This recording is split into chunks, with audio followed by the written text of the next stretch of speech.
kita, orang tua kita, keluarga kita, mukminin mukminat, muslimin muslimat, dan khususnya kepada guru kita Syekh Haji Umar Bakri Lubis, kemudian Kiai Haji Mahmudin Pasaribu, kemudian guru-guru yang lainnya di Mustafawiyah, Pondok Pesantren Mustafawiyah, dan juga khusus kepada musannif ala hadzal kitab Hujjatul Islam Imam Al-Ghazali Abu Hamid Muhammad bin Muhammad Al-Ghazali. Al-Fatihah. A'udzubillahi minasyaitonir rajim. Bismillahirrahmanirrahim. Alhamdulillahirabbil alamin. Arrahmanir rahim. Maliki yaumiddin. Iyyaka na'budu wa iyyaka nasta'in. Ihdinas siratal mustaqim. Siratal ladzina an'amta 'alaihim ghairil maghdubi 'alaihim waladdallin. Amin. Alhamdulillahirabbil alamin. Di majelis subuh dan zikir ini saya sampaikan dulu kesimpulan di 5-7 menit pertama, baru kita baca kitab satu persatu, dan insya Allah di bacaan kitab ini satu tema harus selesai karena targetnya satu khatam. Mudah-mudahan umur kita sampai. Saya juga khawatir dengan umur saya, bapak-bapak jamaah, karena kalau mengikuti umur orang tua saya itu sekitar 56. Berarti 4 tahun sebelum pensiun ya, 4 tahun sebelum pensiun. Tapi mudah-mudahan Allah berikan umur yang panjang, Allah berikan umur yang berkah, dan rezeki pertemuan yang berkah. Saya bersyukur kita sampaikan temanya adalah bahagia taqarrub lillah. Bahagia. Kok bahagia? Karena bahagialah yang kita cari dalam hidup ini. Siapa yang bahagia itu? Satu, para kekasih Allah, Nabi, Rasul, Aulia, Wali, istimewa itu, manusia istimewa. Siapa lagi yang bahagia itu? Muhibbin, para pecinta habaib, pecinta Rasul, pecinta Allah, dan pecinta syariat Islam. Itu manusia yang bakal bahagia. Siapa lagi manusia yang bakal bahagia itu? Yang ketiga adalah muqarrabin, orang yang mendekat kepada Allah. Maka tema kita ini singkatnya bahagia taqarrub lillah. Bahagia mendekat kepada Allah. Nah, untuk melihat itu kita akan minimal melihat 2 ayat. Yang pertama adalah ayat yang dibaca tadi pada saat sholat. Jadi kebiasaan para ulama, para habaib hafizul Quran, ketika ingin ta'lim itu mulai dari ayat sholat, muqaddimah, dan isi kajian itu satu urutan. Saya kemarin dikasih video habaib yang menjelaskan tentang Ihya Ulumuddin. Nanti saya cerita setelah 7 menit ini ya. Insya Allah tidak lebih, tinggal 3 menit lagi kesimpulannya. Maka ayat yang pertama adalah Quran surat Al-Baqarah ayat 257. Kata Allah, Allahu waliyul ladzina amanu yukhrijuhum minaz zulumati ilan nur. Allah lah wali, pelindung, kekasih orang-orang yang beriman, yang mengeluarkan manusia dari zulumat kegelapan menuju cahaya nur. Minaz zulumati ilan nur. Allah lah yang mengeluarkan manusia dari kegelapan menuju terang benderang. Allah yang mengeluarkan manusia dari keburukan kepada kebaikan. Allah yang mengeluarkan manusia dari susah, gelisah, himpitan hidup, penyakit yang kita rasakan ini, menuju sehat, menuju zikir, menuju bahagia. Dari buruk, celaka, menuju bahagia. Itulah ilmunya Ihya. Caranya taqarrub lillah, belajar mendekat kepada Allah. Itu ayat yang pertama. Kebalikannya, walladzina kafaru awliya'uhumut taghut, orang-orang yang ingkar kepada Allah, orang-orang yang kafir, baik dia kafir akidah di luar Islam atau dia kafir nikmat, ingkar nikmat, tidak bersyukur. Auliya'umut tagut, kekasih pelindung mereka itu adalah tagut, syaitan. Ulaika ashabun nar, mereka itu adalah calon-calon penghuni neraka. Wa ulaika humul khasirun, mereka itu adalah orang yang rugi. Itu minimal ayat yang kita akan ambil, bahagia mendekat kepada Allah. Yang kedua, ayat yang kedua itu adalah Rabbana atina fid dunya hasanah wa fil akhirati hasanah wa qina adzabannar. Kebahagiaan dunia dan kebahagiaan akhirat yang insya Allah kita cari.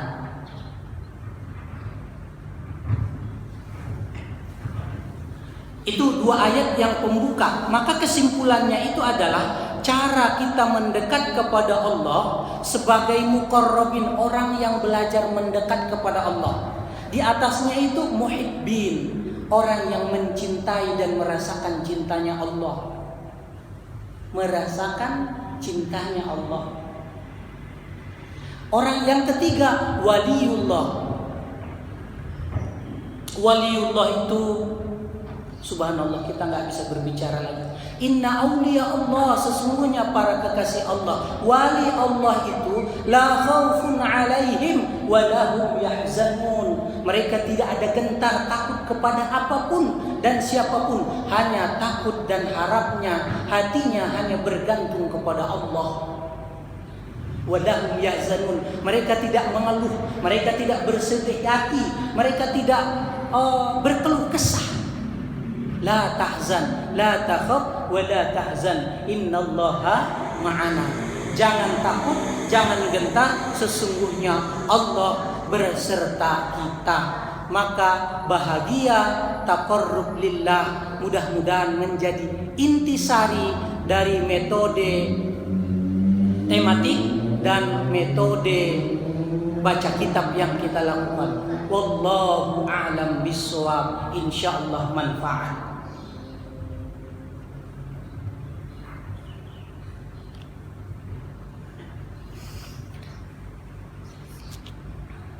Hadirin, saya lanjutkan karena ini permintaannya khatam. Sesungguhnya waktu kita itu sampai dengan 6.30 ya, kalau di jadwal saya lihat. Kalau di jadwal saya lihat begitu. Nah, mudah-mudahan jam 6 sampai 6.30 mudah-mudahan kesampaian ya Bapak-bapak ya. Kita buka hati kita, dan saya juga takut kalau umurnya nggak kesampaian. Makanya metode ini kita pakai dua. Satu metode tematik, sampai ke kesimpulan di awal, ujungnya nanti semua yang kita baca ini udah di situ, udah sampai di situ. Nah nanti apakah kita termasuk orang yang bahagia mendekat kepada Allah, itu bisa kita lihat. Apakah kita bagian dari orang yang dicintai Allah, atau kita mencintai Allah, merasakan cintanya Allah di rumah, di masjid, di keluarga, tempat kerja. Itu kita bisa melihat. Tidak usah lihat orang lain, lihatlah ke dalam. Makanya saya membuat tema bahasa ini, transformasi sosial itu adalah, transformasi itu kan perpindahan. Berpindahlah dari sholat yang zahir menuju sholat yang qalbun, yang batin. Berpindahlah dari sibuk dari pandangan manusia, sibuk dengan penilaian-penilaian manusia, menuju penilaian-penilaian Allah. Kita sholat, kita baca Al-Quran, kita berkeluarga, semua kegiatan sosial, aktivitas sosial kita minallah ilallah, minallah ilallah, dari Allah dan akan kembali kepada Allah. Jadi kita tidak terlalu hirau dengan ocehan manusia.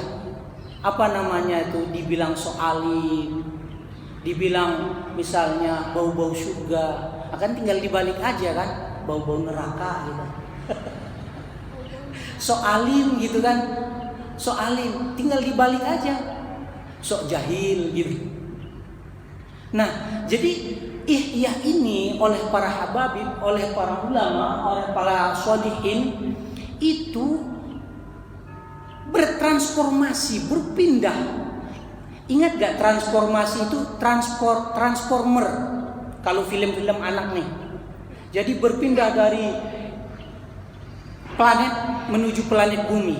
Jadi berpindah. Ada transmigrasi. Ada lagi transportasi. Itu kerjaannya orang baik, Masya Allah. Terutama temannya Pak Ustadz Sandi itu. Mohon maaf saya sebutkan namanya, Gubernur Anies dan Mas Sandi.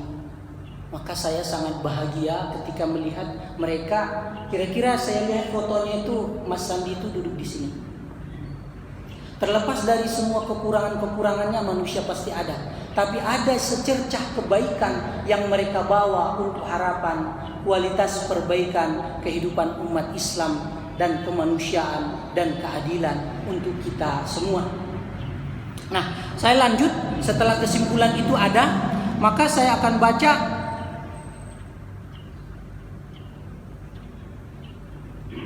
sampai pada kalimat amma ba'du fa inna taubata 'aniz zunubi. Nah, apa sih isinya Ihya Ulumuddin itu? Isinya apa sih, kan penasaran kita. Kemarin itu kan sudah disampaikan pendahuluan. Silsilah ilmu, riwayat ilmunya, siapa kita, ilmu kita ini dari mana sampai ke Makkatul Mukarramah salatiyah, sampai kepada generasi tabi'in, sampai kepada tabi'in, sampai kepada sahabat Rasul, sampai kepada Rasul, sampai kepada Jibril, dan sampai kepada Allah Subhanahu wa taala. Itu udah kita bahas kemarin. Sekarang apa isinya Ihya? Isinya Ihya itu para muhibbin, para pecinta Allah dan Rasul, itu ada empat tema pokok besar. Dalam satu tema itu Imam Al-Ghazali menyebutnya istilah wa yajtamilu rubu'ul ibadati ala asyara kutubin. Ada 1/4 bahasa kita 1 jilid itu mencakup 10 kitab, 10 buku. Apa yang dibahas dalam 1 jilid pertama itu? Al-ibadah, cara kita menghamba kepada Allah. Kalau selama ini kita bicara di tataran syariat Islam, ilmu fikih, maka kita bicara syarat dan rukun sholat, syarat dan rukun haji dan seterusnya. Tapi di Ihya ini Imam Al-Ghazali mengajak kita rihlah, wisata hati, wa yashtamilu rubu'ul ibadat. Dari fisik, Allahu Akbar, kita sholat itu kan fisik, ma'rifatul jawari, kaki, tangan, mata, mulut, semua ini kan ikut sholat. Ketika bicara rubu'ul ibadatnya Imam Ghazali ini, maka hatinya ikut sholat, kolbunya. Maka ayat yang pertama kita baca di awal itu, dan itu di setiap jilid dibaca oleh Imam Ghazali. Apa? Inna fi zalika la zikra liman kana lahu qalbun. Sesungguhnya di dalam nasihat itu, di dalam mau'izah hasanah, di dalam Ihya Ulumuddin ini ada zikra, peringatan cintanya Allah, ada sinyal cintanya Allah. Pertanyaannya, sinyal kita nyambung, nangkep apa kagak? Pulsa, paket, HP, badan kita ini kan casing nih, yang kalau dilempar rusak selesai. Tapi softwarenya, dalamnya itu hati kita. Rasulullah ngingatin kita tentang kolbun. Inna fil jasadi mudghotun, inna fil jasadi mudghotan, sesungguhnya dalam fisik jasad manusia itu ada mudghah, segumpal daging. Iza saluhat saluhal jasad kullu. Inilah yang diperbaiki Al-Ghazali dalam Ihya. Apabila segumpal daging itu baik keseluruhannya, Wa iza fasadat, kalau rusak buruk, rusak keseluruhannya. Orang kalau udah hatinya jelimet, orang kalau udah hatinya syirik, orang kalau udah hatinya itu susah, orang benar pun dibilang salah. Ra'a ma'rufan mungkaran, kata Imam Ghazali di awal itu. Yang baik dibilang mungkar. Ra'a mungkaran ma'rufan, yang jelek dianggap benar. Makanya Al-Ghazali, falamma halla alayya min uqadatas sumti, saya udah nggak tahan lagi menahan lidah ini, maka saya harus keluar. Dia tulislah Ihya ini, bapak-bapak. Dan bapak-bapak dapat bayangkan itu, dia berada di puncak kekuasaan, di puncak karir, di usia 35 tahunan. Dekat dengan presiden, Perdana Menteri, dan pemerintahan Islam Abbasiyah saat itu 2/3 dunia. 2/3 dunia ini berada dalam pemerintahan Islam. Itu yang dia tinggalin. Kenapa? Untuk memperbaiki ini. Ala inna fil jasadi mudghah, iza saluat salual jasadu kullu wa iza fasadat fasadatil jasadu kullu. Maka ininya di Ihya Ulumuddin ini, di bab ibadat ini bapak-bapak, jadi ada 10 buku kan, dijadiin satu. Dia ada 4 jilid, 10 kali 4 ada 40 buku. Itu yang coba saya sampaikan dengan waktu yang sangat terbatas. Ada 10 menit lagi. Insya Allah biar nggak bosanan juga. Jadi nggak apa-apa. Nah, jadi itu yang disampaikan oleh Imam Ghazali dalam Ihya ini. Jadi ketika kita sudah belajar dan mendapat manfaat dari Ihya ini Bapak Ibu, dan keluarga kita, istri kita yang ada di rumah kan dengar nih 3 km katanya speaker masjid kita ini kedengaran. 5 km, subhanallah. Mudah-mudahan mereka yang di rumah, istri kita juga, keluarga nyimak. Pelan-pelan kita bisa ajak mereka dengan Ihya. Insya Allah pelan-pelan. Saya juga bawa anak ini dalam rangka ini bapak-bapak. Baik, jadi ibadat itu kita berwudu bukan sekedar wudunya saja. Kan yang biasa ini syarat rukun sah gitu. Kalau sudah terpenuhi syarat rukunnya sah, maka yang di dalam Ihya ini inti dari ibadahnya itu adalah apakah sholatnya berterima atau tidak. Ustaz, jangan sok tahu soal terima atau tidak, hanya Allah yang tahu. Iya benar, tapi ada tanda-tandanya toh. Ada ciri-cirinya. Apa tandanya? Al-Quran yang bicara. Inna sholata tanha anil fahsya'i wal munkar. Bahasa kita nih Ustadz Sandi mohon izin, saya campur-campur bahasa Betawi lah ya, karena saya orang tua angkat saya Betawi. Allahu yarham Haji Asmuni Hasan Tebet, Masjid Raya Al-Ittihad. Pernah kepala SMA 26, kepala SMA 46 Texas. Ya itu istilah aja ya. Beliau itu ngajarin saya. Jadi kalau sholatnya bener, berterima, pasti dia tercegah dari dosa dan maksiat. Ini kan kita lucu, almarhum Kiai Haji Zainuddin MZ itu suaranya sampai masih ada sekarang walaupun beliau sudah almarhum. Sholatnya lancar, maksiatnya tekun. Sholatnya lancar, korupsinya jalan terus. Apa ini umat? Karena sholatnya itu adalah sholat fisik. Nah, ini yang diperbaiki dalam ini. Itu satu jilid yang pertama. Mohon izin saya angkat ini. Kemudian jilid yang kedua masih tentang apa sih isinya Ihya. Gue penasaran banget dah gitu. Mohon izin bahasanya anak-anak muda dikit biar nyambung ya. Nah, biar lebih kena. Yang kedua isinya itu adalah Wa amma rubu'ul 'adati fayashmilu ala asyrati kutubin. Jadi yang jilid kedua berisi ada 10 kitab. 10 buku itu adalah tentang al-'adat atau muamalah. Apa itu? Sosial. Ingat bank muamalat kan? Bank pertama syariah. Pelan-pelan. Ingat betapa negeri Indonesia ini dicintai oleh para ulama.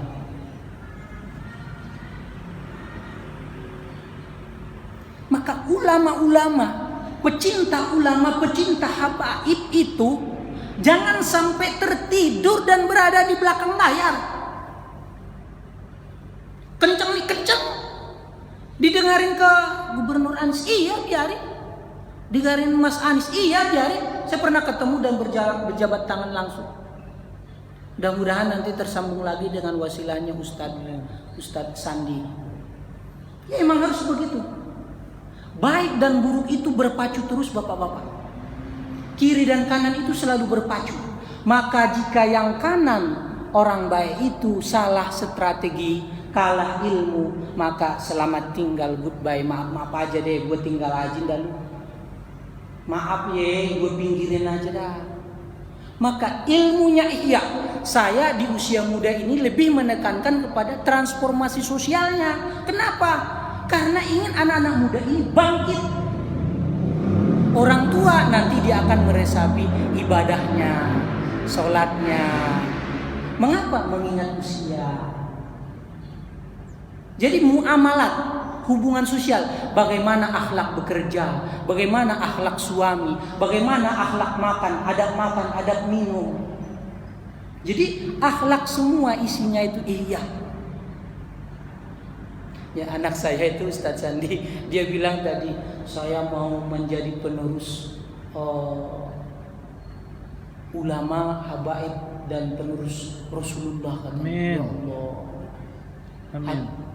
Makanya dia duluan, ayah saya ganti sorban aja deh, tukaran dulu saya pakai imamah.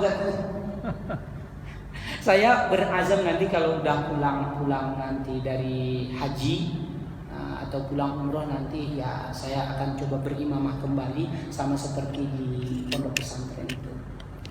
Sampai dengan hari ini ilmunya dulu dikenceng. Nah, jadi sudah 2 ya bapak-bapak ya. Pertama adalah ini lupa nih ngajinya, waktu habis nih 5 menit lagi. Apa-apa pertama tadi bapak-bapak, biar nyambung, biar enak, nggak usah tegang-tegang ngaji ini dari hati ke hati. Apa bapak-bapak? Yang pertama tadi tentang rahasia ibadah dengan hati. Yang kedua tadi muamalat dengan hati. Jadi kita berpolitik, kita bekerja. Saya kan dulu nih SMA 34 Jakarta. Ini tetangga nih. Ini wasilahnya kita di sini. Berkah banget itu SMA 34. Saya walaupun dalam kategori guru non PNS. Nah ini biar didengar Mas Anies saya sekalian. Enggak ya bercanda ya biar enggak terlalu ini. Nah seperti itu. Bagaimana kita bekerja itu yang dipelajari dalam yang ketiga, jilid yang ketiga itu. Wa amma rubu'ul muhlikat fayashmilu ala asyrati kutubin. Ustadz Sandi, ini yang di share antum kemarin itu tentang isi ihya oleh habaib itu. Anda lupa nama habibnya itu Zainal Abidin. Habib Zainal Abidin. Orang yang melihatnya teduh. Nama websitenya apa? Nama website. Majelissubuh.com. Majelissubuh.com. Ada satu lagi majelis ininya, Habib Ali Zainal Abidin itu. Beliau bilang ketika kita membaca ihya, maka kita harus siap dipermalukan. Kita membaca ihya satu kata, 2 kata, 1 kalimat, 2 kalimat, kita melihat kekurangan kita. Ini di bab yang ketiga nih. Di situ ada ria, ingin dipuji orang, ingin dinilai orang. UKS kan itu si Rega. Itu udah masuk tuh. Dan itu yang harus kita latih. Saya kan anak majelis. Nah, Itu sayanya. Kita ini kan orang Betawi. Nah, itu. Jadi itu yang dilurusin hatinya itu. Saya ini kan guru. Itu yang kita luruskan dalam hati. Kata rahimahullah Fudail bin Iyad, itu adalah walinya Allah dan gausul aulia di zamannya. Itu sama dengan sederajat dengan Imam Nawawi, itu sama dengan Imam Ghazali. Hanya beda zaman aja. Kata beliau, tarkul amali li ajalin nasi riyaun. Kan kita mau menghindari penyakit hati nih. Bahasanya yang ketiga ini ada penyakit hati. Ada 10 buku penyakit hati.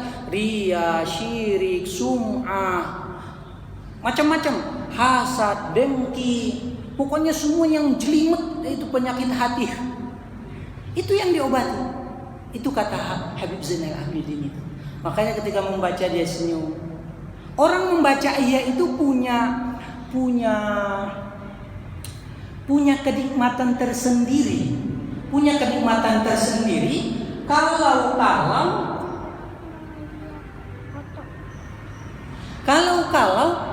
manfaatnya masing-masing istimewa, Ustadz Sandi.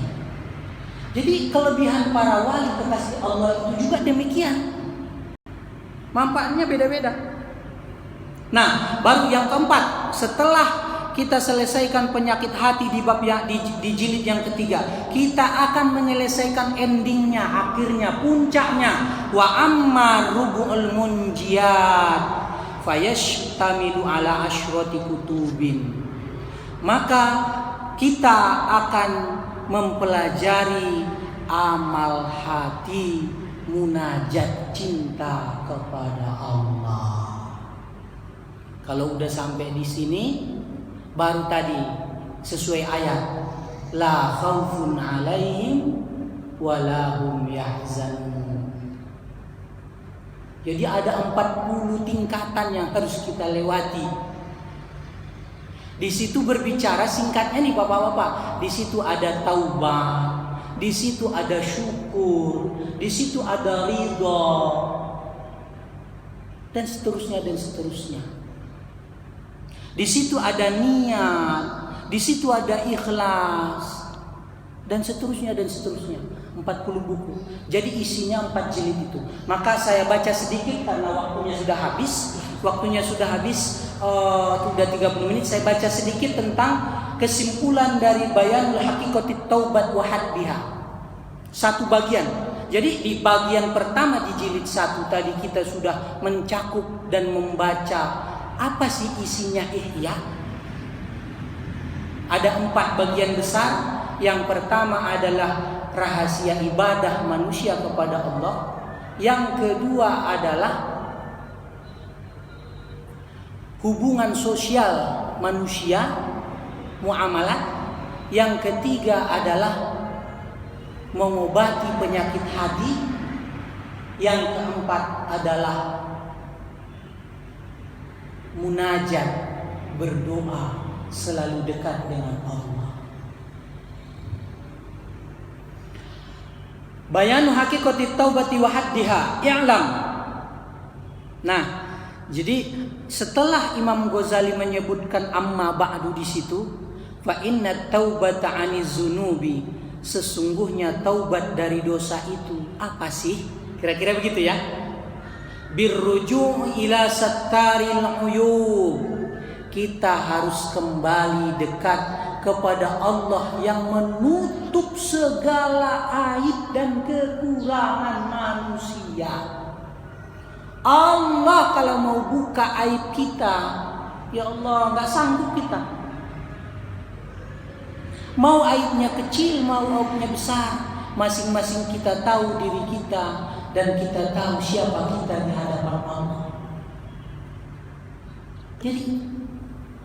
Jadi makna taubat itu katanya itu wa'allamul ghuyub, mendekatlah kepada zat yang maha mengetahui hal yang gaib.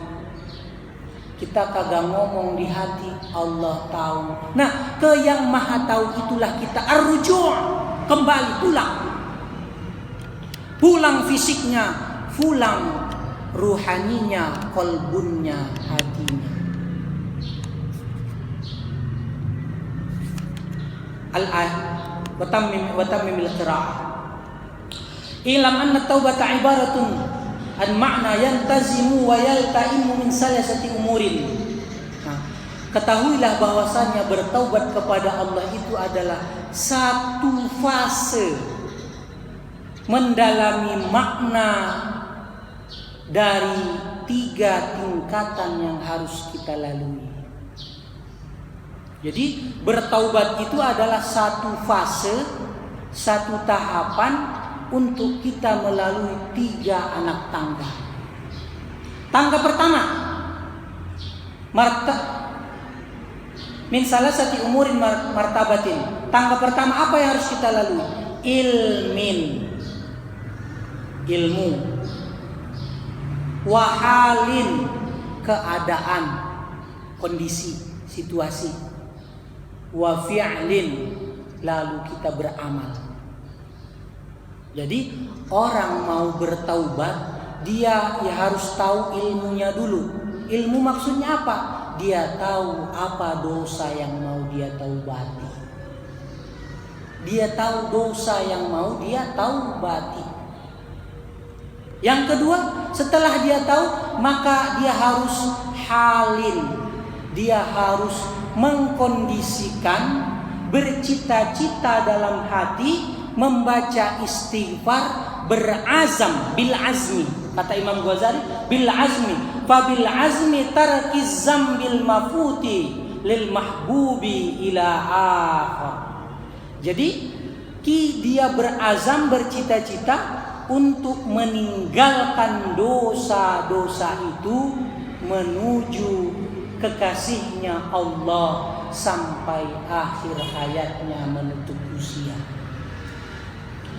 Yang ketiga, fi'lin, dia benar-benar berbuat, dia benar-benar fal ilmu wan nadabu wal qasdu al muta'allaqu bitarkil fil hal wal istiqbal wat talafi lil madi salasah ma'anin martabatin fil husul fayutlaqu ismut taubati ma'ala majmu'iha. Jadi harus dilalui 3 hal itu baru sempurna taubat kita, katanya. Wa kasirun ma yutlaqu ismut taubat, banyak orang taunya namanya doang taubat, dengar-dengar taubat. Bahasa kita apa itu? Taubat sambel. Taubat sambal, ya Allah. Udah gua. Enggak lagi makan sambal itu dah, enggak. Selesai. Ntar siang makan rasanya hambar, makan lagi sambal. Besok makan lagi. Jadi taubatnya main-main. Ini kagak masuk orangnya nih. Nggak bisa begitu. Jadi kebanyakan orang, kata Imam Ghazali, begitu. Baru Imam Al-Ghazali Shallallahu Alaihi Wasallam mengingatkan kita satu hadis. Wa bihazal i'tibaru qala alaihi salatu wassalam. Karena itulah Rasulullah Shallallahu Alaihi Wasallam menyampaikan dalam hadis riwayat Ibnu Majah, Ibnu Hibban, Al-Hakim, wasahahu isnaduhu min hadis Ibnu Mas'ud, dan hadisnya sahih. Nih, saya tekanin nih. Dan hadisnya sahih dari jalur periwayatan Ibnu Mas'ud, sahabat Rasul. Ibnu Hibban wal Hakim min hadis Anas. Kemudian Ibnu Hibban dan Imam Hakim meriwayatkannya dari jalur hadis Anas radhiyallahu anha, sahabat Rasul. Waqala, mereka mengatakan, para peneliti hadis itu, imam-imam itu mengatakan, sahihun ala syaratis syaikhain. Sahih hadisnya ini sesuai dengan persyaratan yang dibuat oleh Imam Bukhari dan Imam Muslim. Kurang kuat apa itu Ustaz Sandi? Apa isi hadisnya? Lihat nih, penutup ya. Udah 40 menit. Penutup, an-nadmu taubatun. Menyesal itu adalah bertaubat. Kan caranya tadi diajarin Imam Ghazali, tahu dulu dosa yang mau kita taubati. Misal dosanya apa? Meninggalkan sholat, tarkus sholat. Kadang sholat, kadang kagak, kadang sholat, kadang kagak. Ini termasuk saya ya, termasuk istri, anak, keluarga saya. Kita semua belajar menuju ridha Allah. Udah tahu dosanya apa? Meninggalkan sholat. Udah tahu ya, baru bikin halin, menyesal. An-nadamu taubat, itu kata Nabi. Menyesal ini kalau bisa sampai meneteskan air mata. Kalau bisa nangisnya di rumah. Tapi toh kalau sekali-kali nangis di majelis ilmu, di masjid, mau dikata apa? Itu keindahan dan kenikmatan ibadah. Tapi jangan disengaja-sengaja. Kita juga begitu. Oke. Baru yang terakhir adalah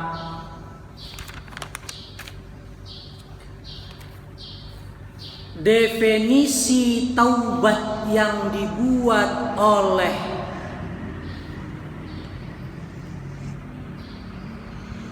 nama Imam Waqala Sahlu bin Abdillah At-Tusturi. Jadi Imam Ghazali itu mengutip apa yang disampaikan oleh orang-orang soleh, orang-orang yang dekat, wali-wali Allah sebelumnya. Ini nama ulama Habib, kekasih Allah yang jarang kita dengar kan?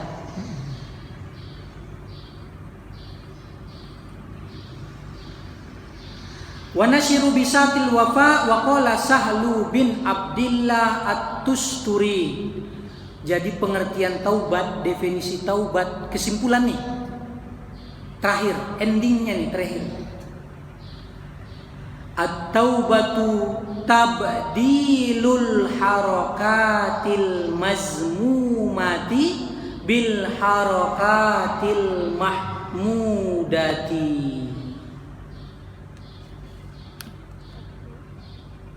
Tabdilu badal, mengganti segala pergerakan akhlak yang mengandung dosa, akhlak mazmumah, mengganti segala maksiat menjadi harakatil mahmudah, akhlak pergerakan yang mahmudah, terpuji. Bahasa sederhananya berpindah, transformasi dari jelek ke baik. Di kantor, di masjid, di sholatnya, di wuduknya, di tahajudnya, di hadapan anak-anak dan istrinya. Jangan salah-salah, bapak-bapak, itu ibadah yang besar. Surga kita itu di rumah. Istri dan anak kita itu adalah tiket kita, ayah-ayah ini masuk surga. Kalau itu tidak benar, entar dulu, stop dulu. Mereka adalah tanggung jawab kita. Jadi itu yang diperbaiki oleh Al-Ghazali. At-taubatu tabdilul harakatil mazmumati berharakatil mahmudah, mengganti akhlak yang jelek, pergerakan yang jelek menjadi pergerakan yang terpuji, menjadi akhlak yang terpuji. Walayatim muzalika, hal itu tidak akan sempurna illa kecuali bil khalwati, sering-sering merenung, menyendiri. Nah, menunduk nih, tanya hati, ya Allah, saya ini seperti suami apa, saya ini seperti anak apa, saya ini seperti hamba apa, ya Allah. Yang kedua, as-sumtu. Nah, ini saya juga banyak belajar nih. Banyak diem. Umar bin Khattab, Syekh Haji Umar Bakri Lubis, mereka itu kelihatan diem begini, tapi tatapannya nggak kosong. Lidahnya ditekuk ke atas. Maaf ya.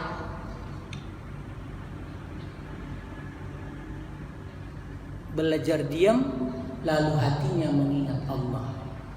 Itu sinyal, itu paket pulsa yang paling kencang. Terakhir, wa aqlil halali, memakan konsumsi yang halal. Wallahu a'lam bissawab. Insyaallah kita termasuk bahagia, taqarrub lillah bahagia mendekat kepada Allah, dari derajat yang muqarrabin, orang yang mendekat kepada Allah, menjadi muhibbin, orang yang mencintai Allah dan merasakan cintanya Allah, kemudian menjadi aulia Allah, kekasih-kekasih Allah. 5 menit bertanya boleh Ustaz? Boleh nanya. Saya mau tanya 2 orang, silakan. Ustaz, nanti bertanya Ustaz ya? Boleh. Maaf ya, mewakili jamaah. Boleh, sangat boleh. Ustaz, kita kan sering berdosa. Kita taubat, dosa lagi, taubat lagi, dosa lagi, taubat lagi. Tadi taubat sambal ya? Ya. Kira-kira Allah bakal marah nggak tuh kalau kita kayak gitu Ustaz? Silakan Ustaz. Jika unsurnya disengaja, itu main-main, ya Allah pasti marah. Tapi jika itu unsurnya tidak sengaja, ketidakmampuan kita, Allah memiliki sifat Rahman dan Rahim. Rahman itu adalah kasihnya Allah. Beriman dikasih rezeki, gak beriman dikasih rezeki. Yang sholatnya subuh di masjid dikasih anak istri, yang gak sholat subuh juga di masjid dikasih anak istri. Kerjanya juga begitu. Jadi Allah gak pilih-pilih kasih, itu semua dikasih. Hanya Rahman itulah yang kita harapkan. Kalau Rahimnya Allah, sayangnya Allah fi qulubil mu'minin. Jadi kita tahu ini sholat kita diterima atau tidak, kita tahu. Tapi jangan dibilang-bilang ke orang. Itu tidak boleh. Tidak boleh. Dan tidak perlu kita menilai-nilai orang. Nahnu du'at walasnal qudud. Kita ini dai, mengajak ke jalan Allah, bukan hakim yang memutuskan ini salah, ini dosa, ini bid'ah, ini macam-macam. Nah, begitu ya. Jadi jika itu unsurnya sengaja, itu bermain-main namanya. Tapi jika itu unsurnya tidak sengaja, memang udah nggak mampu. Saya sebetulnya mau ngomong, ada satu tanda tangan yang memang harus ditanda tangan. Kalau tidak ditanda tangan, kita tahu itu salah. Kita tahu itu salah, tapi harus tetap ditanda tangan. Saya tidak mau menyebutkan satu contoh langsung karena takut ada yang tersinggung nanti di beberapa unsur. Ini wallahu alam, kita tidak mampu, kita serahkan kepada Allah. Baru pertanyaan, saya jawab dulu hutang yang minggu kemarin. Hutangnya kan, apakah Imam Ghazali itu pernah dipenjara? Dari beberapa literasi, bacaan, kitab, dan beberapa sumber yang saya pelajari, Imam Ghazali itu tidak pernah dipenjara. Orang dia dekat kekuasaan, beliau itu berada di puncak karir. Jadi Perdana Menteri Nizamul Muluk itu membawa beliau karena tahu kan Imam Ghazali ini ahli banyak hal, ahli ilmu, ahli filsafat, terakhir ahli tasawuf. Semuanya dia udah kenyang. Harta, kekayaan, jabatan. Justru kalau bapak-bapak mengikuti di awal pembukaan kita itu, itulah yang dia tinggalin. Karena hatinya gak nyantel. Imam Ghazali Al-Mutarassimun, teksnya ada. Orang yang sholat banyak, tapi seperti kata Zainuddin MZ, Kiai Haji Zainuddin MZ memang.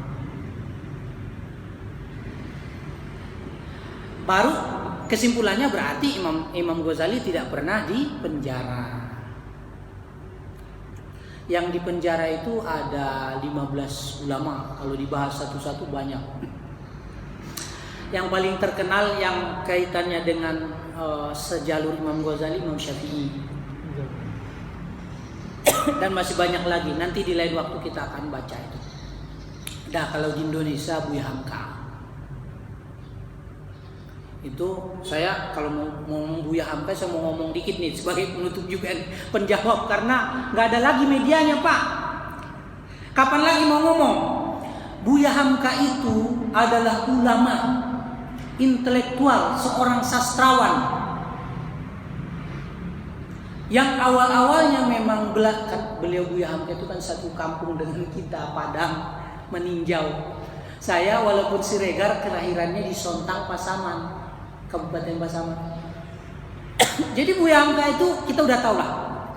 Beliau itu karena beda pandangan politik, berbeda politik dengan Soekarno, presiden yang sangat luar biasa dan kita hormati. Namun sebagai manusia dan untuk perbaikan tentu boleh dong dikoreksi. Jadi beliau berbeda pandangan dengan Soekarno. Lalu Soekarno memenjarakan beliau. Hebatnya ilmu Ihya Ulumuddin di hatinya Buya Hamka. Udah Buya Hamka dipenjara bertahun-tahun sampai menulis tafsir Al-Azhar. Setelah keluar dari penjara, ini singkatnya aja nih. Beberapa waktu Soekarno meninggal. Tapi Soekarno punya permintaan. Ajudan presiden ditunjuk. Saya nggak mau menyebutin nama itu jenderalnya atau utusan jenderal itu karena berkaitan nama kan. Mintakan Buya Hamka yang harus menjadi imam saya sholat. Itu wasiat, itu permintaan, bukan anaknya. Ini kan mereka nih Soekarnois, orang-orang yang pecinta Soekarno, klaimnya begitu dan memang benarlah. Nah, mereka kan berada di puncak kekuasaan hari ini. Maka orang-orang seperti Anies, orang-orang seperti Mas Sandi, kita harus banyak dan masih banyak kok nama-nama yang lain. Ini biar simpel aja. Dan itu yang paling dekat dari kita. Jangan-jangan ini sampai ke rumahnya Mas Anies nih. Subhanallah ya. Jadi bayangkan Bapak Ibu, udah kita di penjara, pas dia meninggal, mintain kita yang jadi imam sholatnya. Kalau kata orang Betawi, gue gede banget dah. Tapi Ihya Ulumuddinnya Buya Hamka itu memaafkan. Lagi capek-capeknya pulang, udah ada yang nungguin. Yang nungguin zaman dulu Pak, jangan macam-macam. Itu udah gagah, berseragam. Udah nungguin lama. Pulang udah capek nih kayak kita nanti. Terus kata istri Buya, ada utusan dari sebelah, maksudnya dari istana. Oh ada apa? Saya bersiap dulu bersih-bersih. Setelah bersih-bersih lalu menyambut tamunya. Ayo silakan masuk. Apa? Soekarno meninggal. Buya diminta oleh wasiat beliau untuk menyolatkan. Buya terdiam sejenak. Lalu baik, saya bersiap, saya berangkat. Itulah ulama yang hatinya nyambung. Ihya-nya itu jilid 1, jilid 2, jilid 3 udah dapat. Rahasia ibadahnya dapat, rahasia sosial muamalatnya dapat, kemudian penyakit hatinya udah terhapuskan, dan lalu dia munajat cinta sampai wusul ma'rifatnya kepada Allah. Wallahu muwaffiq ila aqwamit thoriq wal afwa minkum. Terima kasih. Assalamualaikum warahmatullahi wabarakatuh. Waalaikumsalam warahmatullahi wabarakatuh. La ilaha illallah. La ilaha illallah. La ilaha illallah.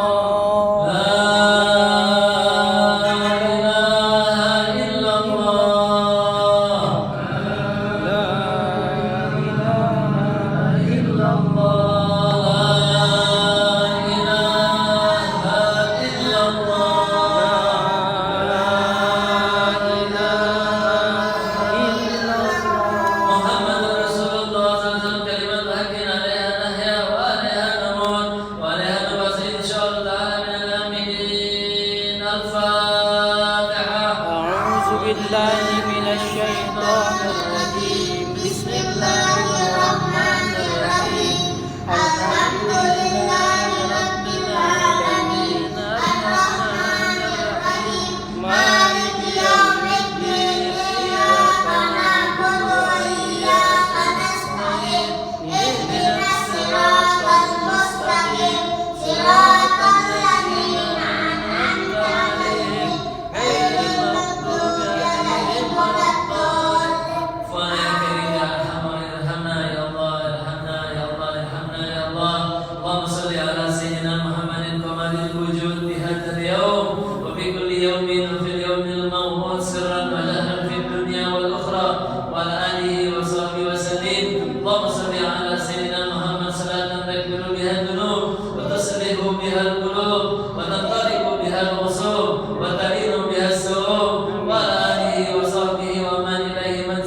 باستهاد الفاتحة يا فرج الهم يا كاشف الغم يا من يهدي يغفر ويرحم يا ربي البلاء يا الله يا رحمن يا ربي البلاء يا الله يا رحيم يا نعم الوكيل نعم المولى نعم النصير لا حول ولا قوة إلا بالله العلي العظيم دعواهم فيها سبحانك اللهم وتحيتهم بالسلام وآخر دعواهم أن الحمد لله رب العالمين قبول بالله توفيق والهداية السلام عليكم ورحمة الله وبركاته يا رسول الله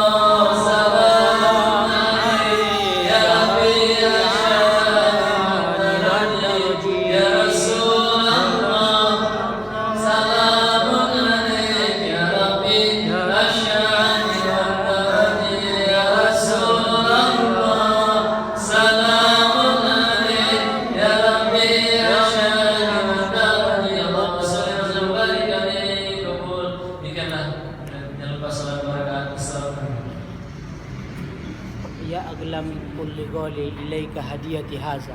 Amin ya Allah.